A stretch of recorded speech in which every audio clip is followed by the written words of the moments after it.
প্রশ্ন লিখেছেন রবীন্দ্রনাথ ঠাকুর। চতুর্দিকে বহির্বাষ্প শূন্যাকাশে ধায় বহু দূরে, কেন্দ্র তার তারাপুঞ্জ মহাকাল চক্র রথে ঘুরে।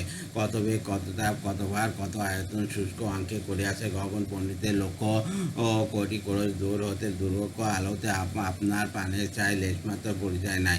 এ কি কোন দৃশ্য অতীত জ্যোতি, কোন অজানার ঘিরে অজানার নিত্যগতি। বহু যুগে বহু দূরে স্মৃতি আর বিস্তৃত বিস্তার, যেন বাষ্প পরিবেশ তার ইতিহাসে পিণ্ড ও বাদের রূপে রূপান্তরে। আমি উঠিয়া ঘনিয়া কেন্দ্র মাঝে অসংখ্য বছরের সুখ দুঃখ ভালো মন্দ রাগবিদের ভগ্নি সংকোষ স্নেহ এই নিয়ে গড়া তার সত্তাদেহ। এরা সব উপাদান পাক্কা পায় হয় অবত্য পুঞ্জিত নদীটা। এরা সত্য কি যে বুঝি নাই, নিজে বলি তারে মায়া। যাই বলি শব্দ সেটা অভক্ত অতের উপছায়া। তারপরে ভাবি এই অজ্ঞায় সৃষ্টি, আমি অজ্ঞয়ে অদৃশ্যে যাবে নাবি। অসীম রহস্য নিয়ে মুহূর্তের নিরাপত্তায় লুপ্ত হবে নানা রঙা জল বিম্ব প্রায় অশান্ত রেখে যাবে তার শেষ কথা আর তার বারতা। তখন সুদূরে ওই নক্ষত্রের দুধ ছুটাবে অসংখ্য তার দীপ্ত পরমাণুর বিদ্যুৎ।